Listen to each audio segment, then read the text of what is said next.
नमस्कार दोस्तों, जय महाराष्ट्र। जागो इंडिया जागो में फिर से आपका एक बार हार्दिक स्वागत है। तो दोस्तों, आज हम जानेंगे कि वारसनामा का फॉर्म कैसे भरें। क्योंकि बहुत सारे लोगों के क्वेश्चंस आते हैं, फ़ोन करते हैं कि सर वारसनामा फॉर्म कहाँ मिलेगा और वारसनामा फॉर्म कैसे भरना है। तो दोस्तों, उसके अंदर मैंने पहले ही सर्कुलर 152 का एक वीडियो बनाया हूँ, लेकिन उसके अंदर ये नहीं बताया कि वारसनामा फॉर्म कैसे भरे। उसमें ये समझाया था कि वारसनामा में कौन कैसे कर सकता है, लीगल हायर कौन है, अदर रिलेशन कौन है। तो वो हिसाब से आज हम जानते हैं कि वारसनामा का फॉर्म कैसे भरता है। तो दोस्तों, जिसका भी ये प्रॉब्लम्स है, जिसके लीगल हायर्स, जैसे पति है, पति के एक्सपायर होने का अगर पत्नी है तो पत्नी का नाम ट्रांसफ़र करना है, या पत्नी के नाम पे है, पत्नी एक्सपायर हो गई तो पति के नाम पे ट्रांसफ़र करना है, या ये वो दोनों एक्सपायर हो गए तो उनके बच्चों के नाम पे ट्रांसफ़र करना है। तो इस विषय में हम आज समझेंगे कि फॉर्म कैसे भरा जाता है, फॉर्म कहाँ मिलता है। तो दोस्तों, आइए वीडियो चालू करते हैं। दोस्तों, इस सारे के 5th फ्लोर पे तहसीलदार स्पेशल सेल है। वहाँ पे जो वारसनामा का फॉर्म है वो उपलब्ध है। वहाँ से आप वारसनामा का फॉर्म लीजिए। उसके अंदर एक एप्लीकेशन है और एक आपका एफिडेविट है, मतलब प्रतिज्ञा पत्र। इसके अंदर आपको ज़्यादा कुछ भरना नहीं है, क्योंकि ये ऑलरेडी बना हुआ है। इसको चाहे तो आप इसका फॉर्मेट लेके खुद भी कंप्यूटर पे तैयार कर सकते हैं, और जो भी आपको अमेंडमेंट, जो भी एडिशनल अमेंडमेंट करना है वो आप उसमें पुटअप कर सकते हैं। इसके अंदर कोई प्रॉब्लम्स नहीं है। तो चलिए शुरुआत करते हैं। पहले हम एप्लीकेशंस के बारे में बात करते हैं। दोस्तों, इनका एप्लीकेशन है, तो एप्लीकेशन में पहले आपको ऊपर आएगा अर्जदाराचे नाव। जो भी लीगल हायर हैं वो अपना नाम डालेंगे, अपना जो एड्रेस है वो एड्रेस डालेंगे, डेट डालेंगे, मोबाइल नंबर डालेंगे। अब उसके बाद किसको फॉर्म जाना है उस पर लिखा हुआ है तहसीलदार 1 विशेष कक्ष। अब इसके अंदर वहाँ पे 2 पार्ट है, तहसीलदार 1 और तहसीलदार 2। तो जिसका जो एरिया लगता है उस एरिया के हिसाब से तहसीलदार 1 और तहसीलदार 2 के इसमें ही करेंगे।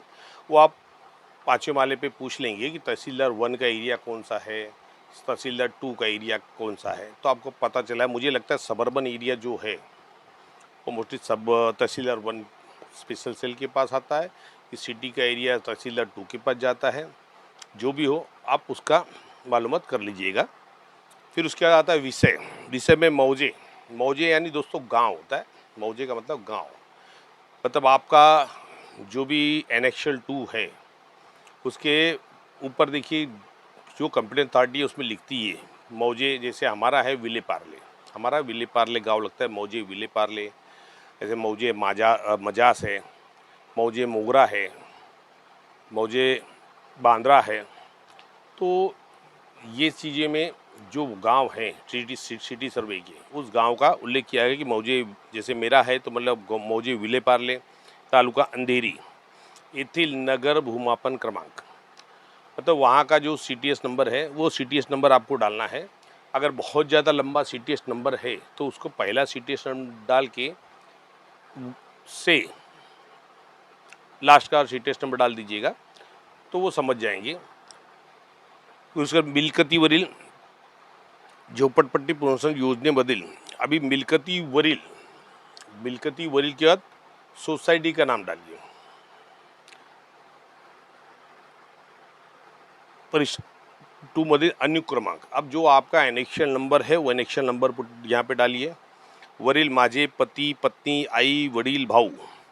अब इसमें जो भी आपके जो हैं, ये एक्चुअली क्या है, आप इसको अगर कंप्यूटर पे बनाएंगे तो आपके लिए आसानी पड़ेगी। जो भी आपका है माझे, उसके बाद आपको जो भी, जैसे पिताजी हैं, माताजी हैं, जो भी है, तो आप एक कर नहीं है तो इसमें कट कर दीजिए, और जो है जो एक्सपायर हुए उनको टिक करिए की इनके बाद त्यांच्या नंतर मृत्यूनंतर माझे आमचे नाव नोंदणीत बाबत, मतलब इनके मृत्यु के बाद हमारे नामों की एंट्री वहाँ पे आने के लिए। अब संदर्भ लिखा है, संदर्भ में सहकारी संस्था का नाम डालिए या सरकारी गिरवण संस्थे मार्फत राबविण्यात येणारी झोपड़पट्टी पुनर्वसन योजना। अब इसके अंदर माननी के बाद आपकी जो कंपिटेंट अथॉरिटी है, जैसे महानगर पालिका है तो assistant municipal commissioner H ward, A ward, B ward जो भी है वो आप डालिए। अब कंपिटेंट अथॉरिटी आपके म्हाडा का है तो म्हाडा लिखिए कौन सा मंडल है। फिर डिप्टी कलेक्टर में अगर आप जाएंगे, सॉरी कंपिटेंट अथॉरिटी 1 to 10 में जाएंगे तो वहाँ पे सक्षम प्राधिकारी 1, 2 जो भी आपके हैं वो एंट्री करिए। यांचे कार्यालयाकडून पारित करण्यात आलेले परिशिष्ट 1। अब ये 1 दिया है, ये थोड़ा कन्फ्यूजन है, लेकिन 1 नहीं आएगा, 2 आना चाहिए, ये 2 आना चाहिए। फिर उसके बाद अप्लिकेशन दिया गया, महोदय उपरोक्त विषयानुसरून आपणास कळवण्यात येते की आमची संस्था मौजे, फिर वापस वही मौजे विलेपार्ले तालुका अंधेरी येथील नमक भूमाकन या मिलकतीवर झोपड़पट्टी पुनर्वसन योजना राबवित आहे। सदर गिरवण संस्थे परिशिष्ट 2 मध्ये अनुक्रमांक, अब आपका फिर वहाँ पे अनुक्रमांक डालिए जो आपका सीरियल नंबर है। वर माझे पति पत्नी वडील जो भी है उनको उनका नाम डालिए, याना निवासी ऑब्लिक अनिवासी, मतलब आपको रेसिडेंस या कॉमर्शियल पात्र किया है करण्यात आले, उसमें फिर माझे पति पत्नी आई वडील भाऊ उनका नाम लिखिए, यांचा दिनांक। अब जो डेट जिस समय आप उनकी मृत्यु हुई जिस डेट को, वो डेट पुटअप डालिए, इसके मेंशन कीजिए। आहे त्यांची वारसदार म्हणून पती पत्नी आई वडील भाऊ या नाताने माझे आमचे नाव परिशिष्ट 2 मधील अनुक्रमांक, फिर वापस एनेक्शन नंबर डालिए। वर मयत सभासदाऐवजी माझे आमचे नाव नोंदविण्यात यावे। अब ये जो मैं आपको पढ़ के बता रहा हूँ ये फॉर्म के अंदर है, ये आपको लिखना नहीं है, ये सिर्फ आपको जहाँ भरना है वो बता रहा हूँ मैं, ये ऑलरेडी उसमें फॉर्म के अंदर है। फिर मला आमा सदर के बाद सहकारी संस्था का निकलिए, सर जो भी नाम है सहकारी संस्था, सहकारी गिरवण संस्थेमध्ये अद्याप सदनिका वितरित झालेली नाही, आम्ही पुढील प्रमाणे पुरावे सादर करीत आहेत।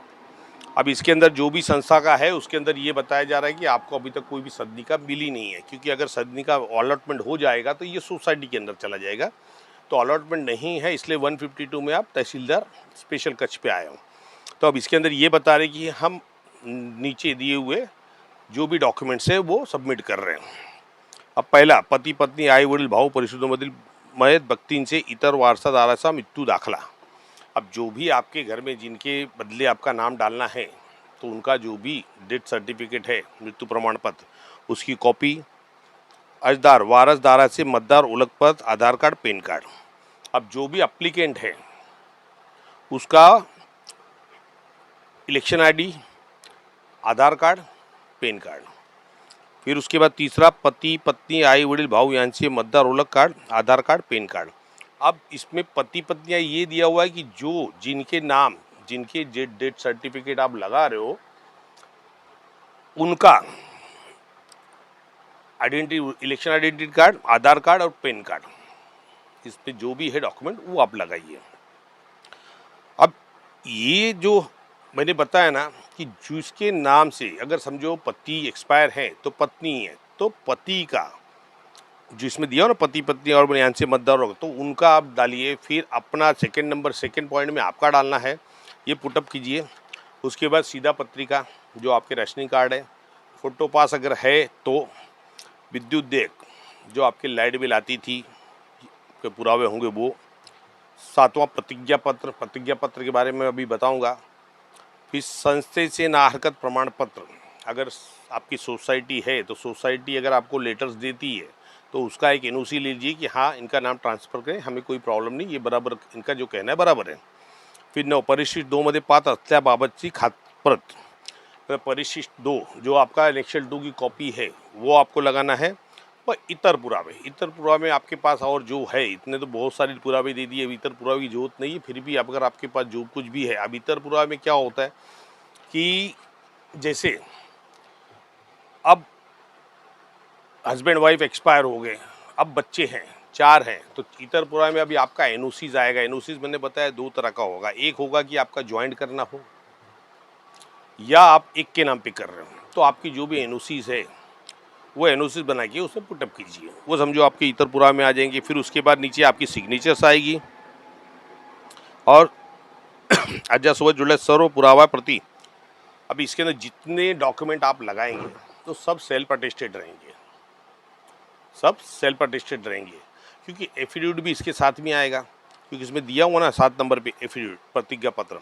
तो ये सॉरी जो भी है ये सेल्फ अटेस्टेड रहेंगे। कोई भी डॉक्यूमेंट आप लगाएंगे उस पर आप अपनी सिग्नेचर करेंगे, ओरिजिनल कॉपी वहाँ सबमिट करेंगे, ताकि ये आपने सबमिट किया है ये प्रूव हो। अब उसके बाद आपका प्रतिज्ञा पत्र है, तो प्रतिज्ञा पत्र भी दोस्तों देखिए ये बना हुआ है। जैसे अभी मैंने एप्लीकेशन बताया, तो एप्लीकेशन भी बना हुआ है, ये एप्लीकेशन बना हुआ है।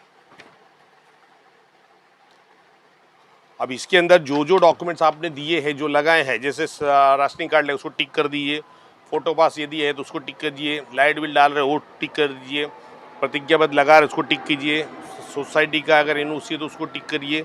ये सब करने के बाद उसके बाद अब आते हैं प्रतिज्ञा पत्र पे।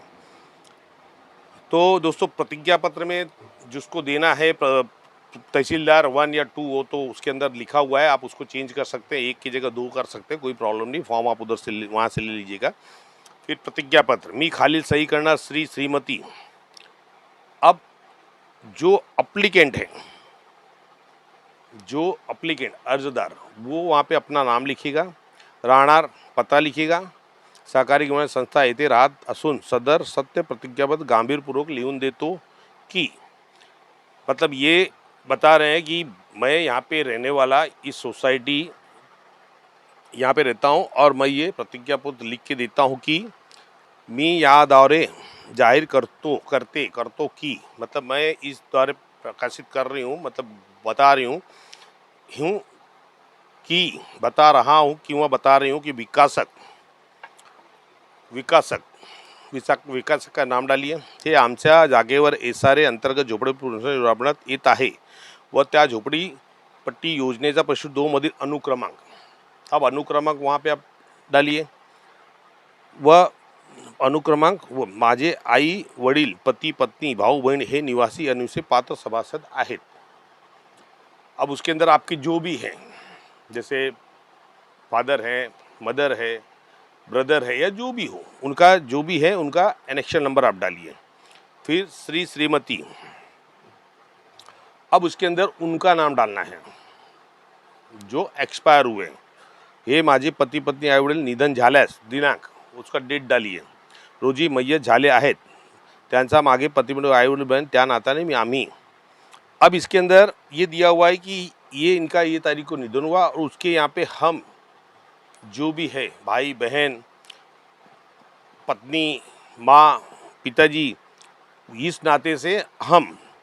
अब उसके अंदर नंबर 1 नंबर 2 मतलब जितने आपके वारिसदार हैं उसका आपको लगाना पड़ेगा। मतलब समझ लीजिए कि समझो आप 3 भाई 1 बहन है, तो तीनों भाई का और बहन का नाम आएगा उसके अंदर, तीनों भाई और बहन का नाम आएगा। और उसके बाद फिर यांचे एकमेव वारसदार आहेत, म्हणजे इनके हम लोग वारसदार आहे, या वारसावर भविष्यात काही वाद निर्माण झाला त्यांची सर्वस्वी जबाबदारी माझी राहील, माझी व आमची राहील, हे आम्ही कबूल करतो। मतलब ये जो एपिडम दे रहे इसमें भविष्य में कुछ भी प्रॉब्लम्स होते हैं तो इसकी जवाबदारी हमारी रहेगी और हम कबूल करते हैं की असे कोणत्याही योजने सदनिकामध्ये लाभ घेतलेला नाही व तसे आढळल्यास कायदेशीर कारवाई करण्यात यावी असे लिहून देत आहेत। मतलब इन्होंने बोल रहे कि हमको आज भी किसी भी योजने में लाभ नहीं मिला है अभी तक, और ये चीज़ अगर गलत निकली तो आप हमारे ऊपर कार्रवाई कर सकते हैं। मैं लिख के देता हूँ ये, आम्ही आमचे वारसाने नावाने लावण्यात यावी ही नम्र विनंती। मतलब हमारे जो भी वारसनामा है वो किया जाए, ये हम प्रतिज्ञा करते हैं। सदर शपथपत्र हमीपत्रे झोपडपट्टी राबवण्यात व सत्य वस्तुस्थिती सांगण्यासाठी करण्यात आलेले आहे. मतलब ये सिर्फ झोपडपट्टी पुनर्वसन योजना में जो हमारी सच्चाई आहे उसके लिए बना रहे हैं.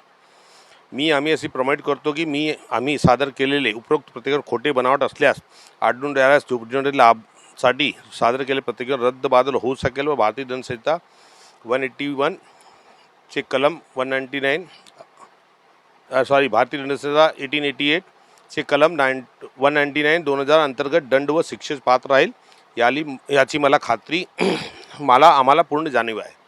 मतलब ये दे रहे हैं कि हम जो भी डॉक्यूमेंट दे रहे हैं इसमें जो भी कुछ भी अगर गलत निकलता है तो इसके अंदर हमारे ऊपर आईपीसी धारा 199 2000 में 200 में हमारे ऊपर कार्रवाई हो सकती है, 199 में और 200 में. अब उसका दिनांक ठिकान जो आपका है जहाँ पे आप पुटअप कर रहे हो, जैसे बांद्रा ब्लिक मुंबई. अब उसके बाद नोटरी रजिस्टर क्रमांक व दिनांक.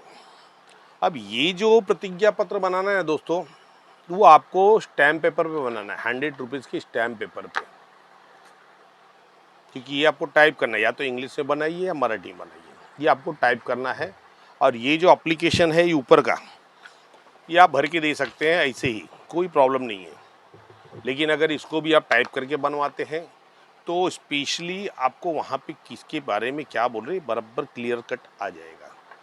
बहुत लोग तो इसको ही भर के देते हैं, लेकिन आप अगर इसको टाइपिंग करवाएंगे, अलग से बनवा लेंगे, सेम लिखा हुआ है, खाली वहाँ पे पर्टिकुलर उनका डालेंगे कि भाई जिनकी मृत्यु हुई है उनका नाम, उनका डिटेल्स, तो आपके लिए अच्छा रहेगा. और नाम किसके नाम पे करना है, क्या करना है, तो वो चीज़ आ जाएगी. अब ये जो एफिडेविट मैंने बताया, अब एफिडेविट 100 रुपीज़ की स्टैम्प पेपर पे बनवाना है. उसके बाद आपका जो भी है नोटरी होगी, नोटरी का रजिस्टर पर ये आएगा, नंबर आएगा, डेट आएगा, वो तो नोटरी जो एडवोकेट करते हैं वो पुटअप करेंगे. और उसके बाद जितने लोग हैं वारसदार, उन सबका फोटो और सिग्नेचर, फोटो और सिग्नेचर ये आपको लगाना पड़ेगा. और उसके अंदर जो भी आपको एडिशनल एनओसी बनाना है वो बनाइए. ये जो डॉक्यूमेंट्स है जो मैंने बताए वो डॉक्यूमेंट्स पुटअप कीजिए और इसके साथ अटैच किए जोड़ पत्र अपना एप्लीकेशंस और प्रतिज्ञा पत्र के साथ. और प्रतिज्ञा पत्र मैंने बताया 100 रुपीज़ की स्टैम्प पेपर पे बनेगा, 100 रुपीज़ स्टैम्प पेपर पे बनेगा. वो सब रेडी हो जाएगा, उसकी नोटरी होगी. नोटरी होने के बाद सब पेपर अटैच करने के बाद नोटरी करिएगा, ध्यान रखिएगा. अकेले खाली इसका वो नोटरी मत करवाइए. आप जब पूरा पेपर तैयार कर लेंगे उसके बाद उसकी नोटरी करवाइए. नोटरी करवाने का उसकी कॉपी निकालिए एक झेरोक्स, और आप जाके डिस्पैच कीजिए, SRA में डिस्पैच कीजिए. ये आपके डिपार्टमेंट में जाएगा. डिपार्टमेंट में जाने के बाद आप एक हफ्ते के बाद या 10 दिन के बाद इसका जाके मूवमेंट मांगिए कि ये कॉपी किसके पास गई है. अब वो मूवमेंट बताएंगे कि ये कॉपी हमने 5th फ्लोर पे भेज दी गई है. अब 5th फ्लोर पे आप जाइए, 5वें फ्लोर पे जाइए, 5वें फ्लोर के वहाँ पे जो टपाल है उसके अंदर पूछिए कि ये कॉपी किस अधिकारी के पास गई है. तो उनके जो असिस्टेंट हैं वो बताएंगे कि भाई ये फलानी है, वो मैडम के पास गए, वो सर के पास गए. तो वहाँ जाइए, वहाँ बताइए कि सर ये कॉपी दिया है, कॉपी कहाँ है. ये प्रॉपर आपको करना है, प्रॉपर आपको करना है. अब इसके अंदर एक चीज़ और बताता हूँ दोस्तों, अगर इसके अंदर कोई व्हील है, गिफ्ट डीड है, कुछ भी है, तो उसकी ओरिजिनल कॉपी मत लगाइएगा प्लीज़. उसको जेरोक्स लगाइए. जब आपको हियरिंग के लिए कॉल किया जाएगा तब आप वो कॉपी लगाइएगा. क्योंकि क्या होता है कि मैंने देखा है SRA में आपके डॉक्यूमेंट्स आप दो और उसके ऊपर अगर 15-20 दिन आप नज़र मत रखो ना, पेपर्स गायब हो जाते हैं. क्योंकि वहाँ आपके पेपर की केयर करने वाला कोई नहीं है, सब अपने में मस्त है. मैं भी रिसेंट बता रहा हूँ ना, फिर रिसेंट मैंने एक जॉइंट मीटिंग के लिए मांगा था. आपको पता होगा पिछली वीडियो में मैंने बताया, जो सब्सक्राइबर मेरे वीडियो देखते हैं उनको पता होगा कि मैंने बताया था कि मैंने CEO साहब को जॉइंट हियरिंग के लिए एक मैटर दिया था, जो कि उन्होंने भेजा था सेक्रेटरी SRA के पास. अब सेक्रेटरी SRA ने भेज दिया डिप्टी कलेक्टर SRA के पास. अब बताइए, मैं मीटिंग मांग रहा हूँ CEO SRA से कि भाई आपके ऑफिस में लगाइए और ये अधिकारी को बुलाइए, जहाँ पे एक स्कैम है उसका मुझे पर्दाफाश करना है कि भाई ये स्कैम क्यों हो रहा है. तो अब सीओ एसआरए साहब ने सेक्रेटरी एसआरए की बात भेजा, तो मैं बोला चलो ठीक है, सेक्रेटरी एसआरए भी अगर हियरिंग लेते तो मुझे कोई प्रॉब्लम नहीं। अब सेक्रेटरी एसआरए भी अपना पल्ला झाड़े और उन्होंने भेज दिया नीचे डिप्टी कलर एसआरए के पास। अब मैं नीचे गया, मूवमेंट मांग रहा हूँ, तो बोलती है मैंने कॉपी फलाना मैडम के पास भेज दिया हूँ। वो मैडम के पास जाके बोलती है तो बोलते हमारे पास आया ही नहीं है। अब वहाँ से उनके जो असिस्टेंट है वो लेके आते डायरी, बोलते यहाँ पे है ही नहीं। वो बोलते थे भाई देखो यहाँ पे लिखा हुआ है नंबर, बोलते हमारे पास आया ही नहीं है। मुझे बोलते आप जेरोक्स निकल के दीजिए, मतलब मैं क्यों जेरोक्स निकल के दूँ। बोलते आप जेरोक्स लेके आइए, बोला भाई कॉपी लीजिए, जाके लेके आइए जेरोक्स। बोलते नहीं मुझे जेरोक्स दिए, आप लेके आओ। बोला मैं क्या नौकर हूँ आपका, जेरोक्स लेके आओ, आपको लेना ले ना, मैं चलता हूँ साहब के पास। मैंने ओरिजिनल कॉपी दिया तो कहाँ गई। तब उन्होंने चुपचाप मुझसे कॉपी लिए, जाके जेरोक्स लिया और अपने रिकॉर्ड में रखा।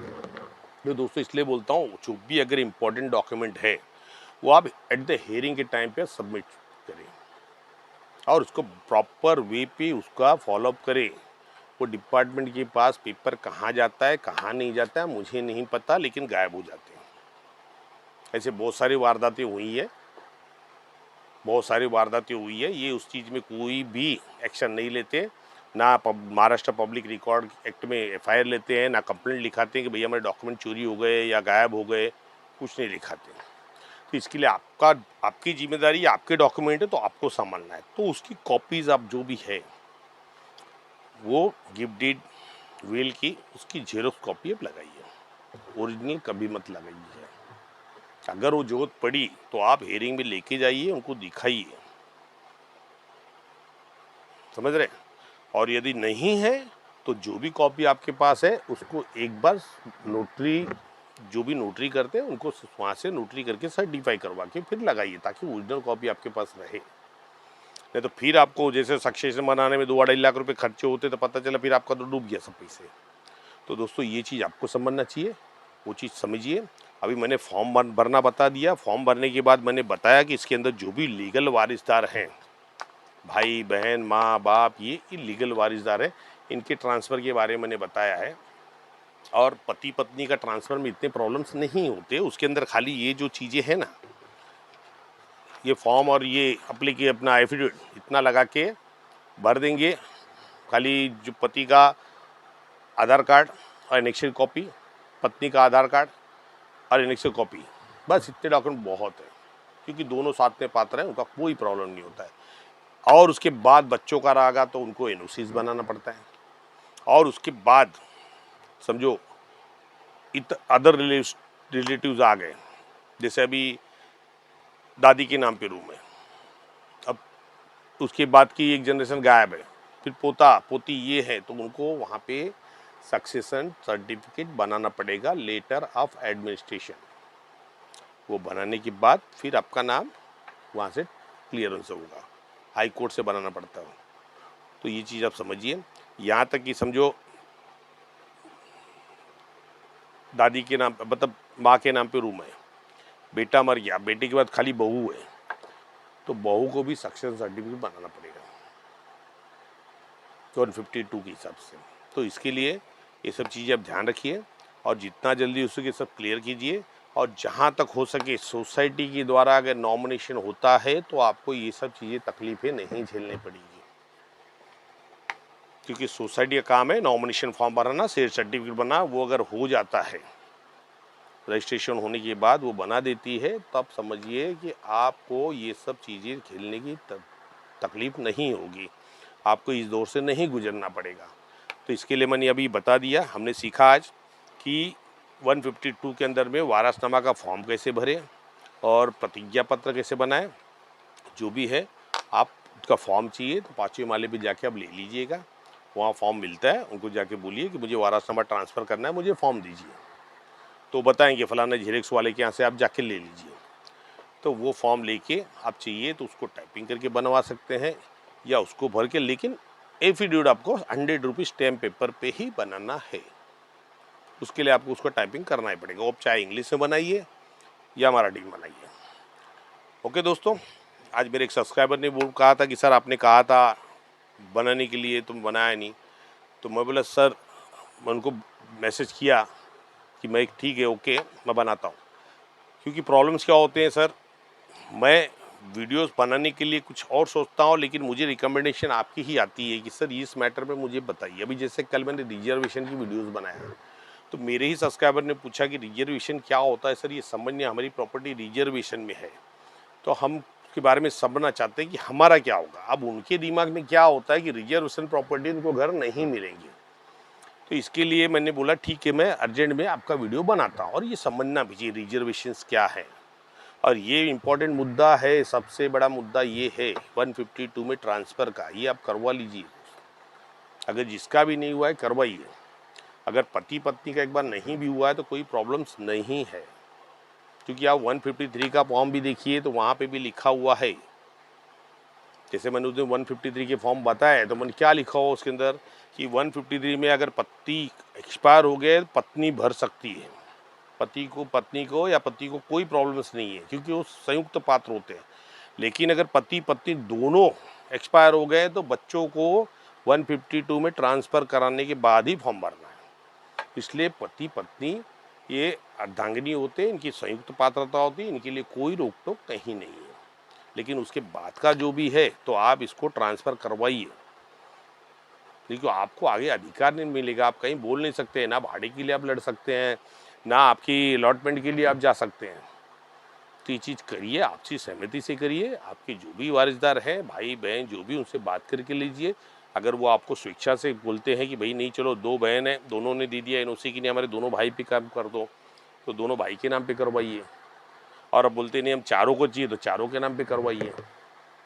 उसमें एक का नाम आएगा, वो इतर आएगा, उनका नाम लिखा रहेगा उसके अंदर। तो ये चीज़ करिए दोस्तों, ये ज़रूरी है, नहीं तो आगे जाकर तकलीफ होगी। तो जो भी वारिसदार का है वो आप करवाइए। जब तक अलॉटमेंट नहीं हुआ है तब तक ऐसा रहे। अलॉटमेंट होने के बाद, एक बार अलॉटमेंट हो गया तो सोसाइटी, अब सोसाइटी में नाम कैसे ट्रांसफ़र कराए जाते हैं इसके विषय में मैं आपको अगली वीडियो में बताऊंगा कि सोसाइटी में आप नाम कैसे ट्रांसफ़र कराने की प्रक्रिया क्या है। तो अगली वीडियो में बात करेंगे, ठीक है सर। कैसी लगी वीडियो कमेंट कीजिएगा, और कुछ प्रॉब्लम्स हो तो भी कमेंट कीजिए। और दोस्तों लाइक कीजिए, लाइक कीजिए। आप लाइक नहीं करते, मुझे कभी कभी ऐसा लगता है कि शायद मेरी वीडियोस आपको पसंद नहीं आ रही है, और पसंद नहीं आ रही है तो फिर वीडियो डालने में कोई मज़ा नहीं है। मैं अपना समय निकाल के वीडियोस डालूं और आप मुझे एक लाइक नहीं देंगे तो क्या होगा, मेरा मनोबल गिर जाता है, तो मुझे अच्छा नहीं लगता है। और दोस्तों नवरात्रि का सीज़न चालू है, इसके लिए हम लोग नवरात्रि में बाल वगैरह नहीं कटाते, इसलिए दाढ़ी बढ़ गई है। इसके लिए आप ये मत सोचिए कि मैं साधु बन रहा हूँ। तो धन्यवाद दोस्तों, मिलते हैं अगली वीडियो में अगले विषय पे। जय हिंद, जय महाराष्ट्र।